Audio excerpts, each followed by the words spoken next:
Hoy en tu vida abordamos un tema que afecta a millones de personas en silencio, el burnout. Ese agotamiento extremo que no solo drena tu energía, sino que también tus ganas de vivir plenamente. Para ayudarnos a entenderlo y sobre todo a cómo combatirlo, nos acompaña Mónica Rodríguez, experta en este fenómeno. Prepárate para descubrir qué lo causa, cómo detectarlo a tiempo y lo más importante, cómo recuperar el control de tu vida. Hola Mónica, buenos días. Muy buenos días, hola. Encantados de tenerte aquí en tu vida, Mónica. Muchísimas gracias por acompañarnos. Vamos a empezar definiendo qué es el burnout, porque a lo mejor no mucha gente está familiarizada, ¿no?, con ello. Primero, muchas gracias por estar aquí, que me hace mucha ilusión. Y yo soy experta en creativos, que es uno de los colectivos que más sufre burnout.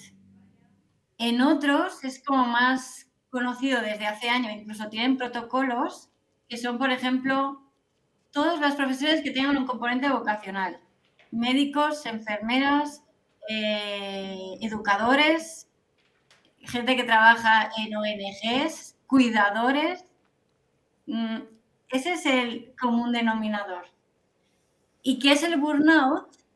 Yo no suelo usar mucho palabras en inglés porque tenemos un lenguaje castellano maravilloso, pero esta me gusta en concreto, porque si lo traduces literalmente es fuego fuera.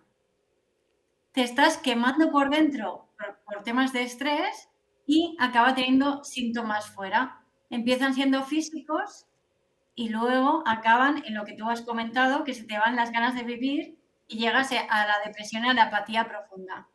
Este es un resumen, creo que sí, dicho así brevemente sería un poco eso.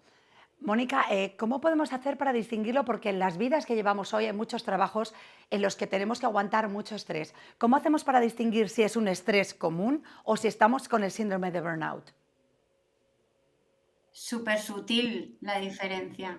De hecho, a mí me llama la atención porque la OMS reconoce el burnout desde el 2019 y se considera enfermedad desde entonces, pero es muy reciente. Entonces, cuando tú sientes que tienes estrés y empiezas a cambiar hábitos de vida o luego vas a terapia, por ejemplo, eh, sigue siendo muy difícil que vean esa diferencia y te diagnostiquen. Yo estuve como 3 años vagando por médicos especialistas, leyendo, porque no sabes bien qué te está pasando, pero sí que hay unos síntomas comunes que se van repitiendo. Y una es cansancio casi todo el día. Aquello de no me da la vida, problemas de insomnio. Empiezas a tener problemas físicos, sobre todo relacionado con el aparato digestivo, intolerancias, alergias, temas de eczemas. El insomnio empieza a aparecer disimuladamente y luego se queda de manera constante. O sea, hay una serie de síntomas que son comunes y que cuestan a veces de separarlos del estrés común porque son similares a otras enfermedades. Hablabas, Mónica, que los creativos y gente con vocación tienen mucha más tendencia, ¿no?, a sufrir este burnout. ¿Qué características tiene que tener un trabajo para que lleve al empleado a llegar a ese punto? ¿Qué características del entorno? Exacto. ¿Qué tienen en común estas profesiones? O lo que te digo de vocacional. La OMS, cuando se traduce burnout al castellano, es síndrome del trabajador quemado o síndrome del desgaste profesional. Entonces, da la sensación que tiene que ver con cantidad. O sea, como con mucho trabajo o mucho volumen de trabajo, o que, estés, por ejemplo, un caso de burnout que es muy curioso es el aburrimiento. O sea, cuando tú estás sobrepreparado para un trabajo y te pasas todo el día sintiéndote que no estás haciendo nada o que, estás perdiendo el tiempo, te estás estresando internamente. Y esta es la clave y diferencia principal entre el resto del estrés profesional. Tiene que ver más con un cansancio mental y emocional. Entonces, ¿qué tienen en común esas profesiones? Que les puede tanto lo que hacen por sentido de responsabilidad, de perfeccionismo, de pasión, que es lo que le pasa a los creativos, que pierden la noción del hambre, del sueño, o sea, es como que se abandonan. Entonces trabajan más de lo que deberían, trabajan a unos niveles de intensidad muy altos, no saben relajarse y descansar, se hablan muy mal. O sea, tú te vas diciendo, deberías hacerlo mejor. Hay otras personas que lo hacen mejor. Uy, soy muy responsable, no puedo dejarlo ahora. Te llevas los problemas a casa, no puedes, no sabes desconectar. Entonces, eso es el detonante principal para que te acabes enfermando. Mónica, en tu caso tú lo sufriste y lo sufriste muchísimo. Cuéntanos cómo afectó a tu vida, tanto personal, a tu estado físico y a tu vida social. El burnout tiene 4 fases. La primera le llaman superhéroe, porque como tienes esa vocación o ese sentido de la responsabilidad o esa pasión, una de esas 3,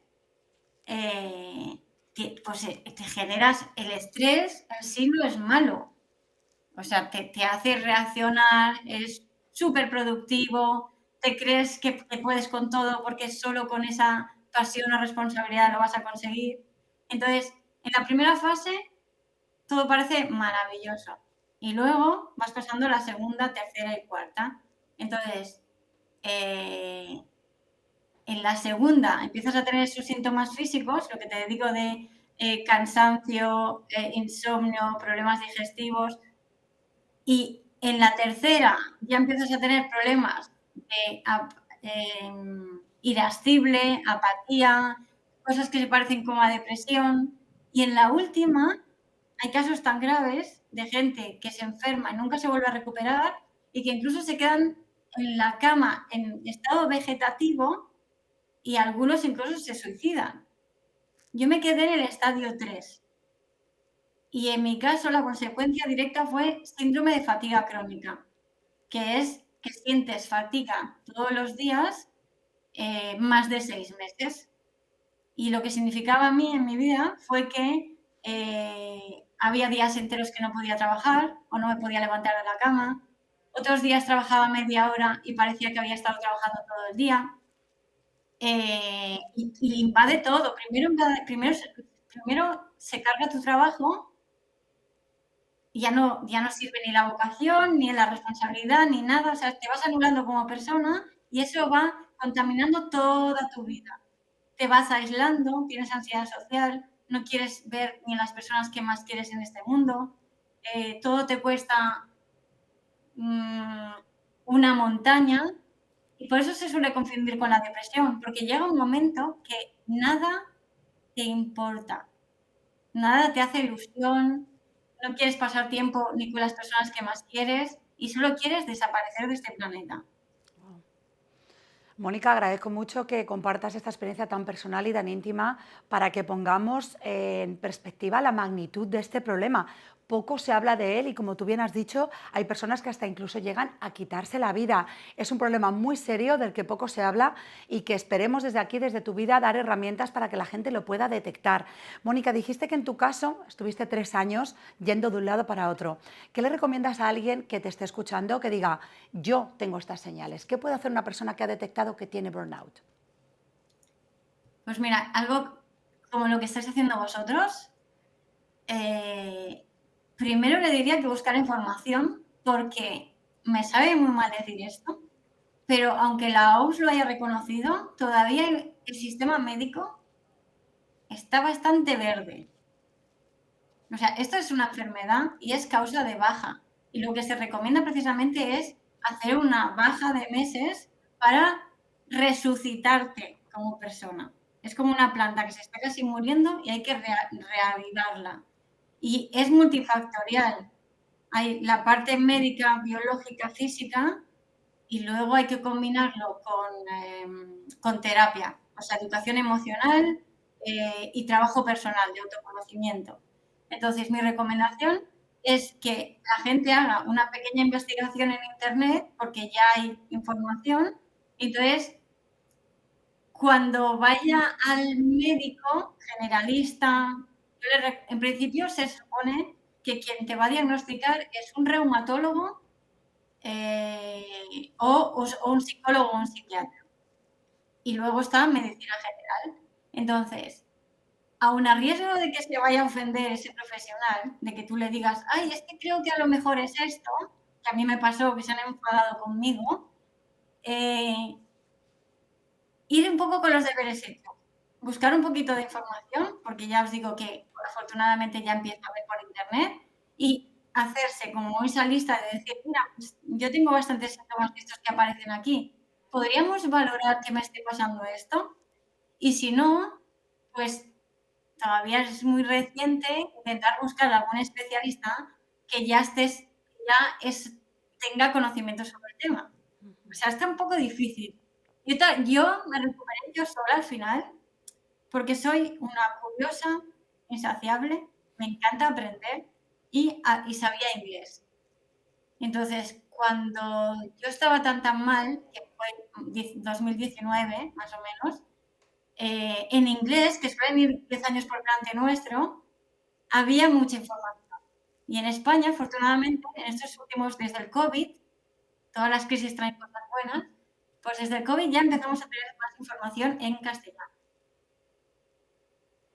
O sea, qué importante estar bien informado y, como tú bien dices, a veces ir al médico casi dándole la solución, porque a lo mejor te plantean otros temas, bien has dicho que tienen muchas características pues, con la depresión y con otro tipo de cosas, pero si tú sabes que es el ambiente laboral el que te hace sentirte así, a lo mejor tienes que ir por delante, ¿no?, del médico y decirlo. Vamos a hablar del ambiente laboral, Mónica, porque es importante. ¿Qué responsabilidad tienen las empresas en todo esto y qué crees que podrían hacer para que no lleguen sus empleados a este punto? Mira, algo que fue bestial y que la OMS como organismo internacional se postuló de una manera súper rotunda fue la responsabilidad de las empresas. Porque cuando algún trabajador pedía ayuda o acababa teniendo baja por estrés, las empresas se solían sacudir mucho el tema de, bueno, pues será algo de tu vida personal o cambia, o si quieres te ayudamos para que empieces a hacer deporte, ¿no? Y lo ponemos como un bonus extra en el trabajo o te damos una tarjeta de comedor y entonces puedes comer de una manera más saludable. Entonces, la OMS lo que vino a decir es que las empresas tienen una parte de responsabilidad y que por mucho que tú te cuides en tu vida privada, por decirlo de alguna manera, no es suficiente. No somos, de hecho no hay vida personal y profesional. Hay una vida donde una parte importante, que son a veces, normalmente 8 horas, estamos en el ambiente de trabajo.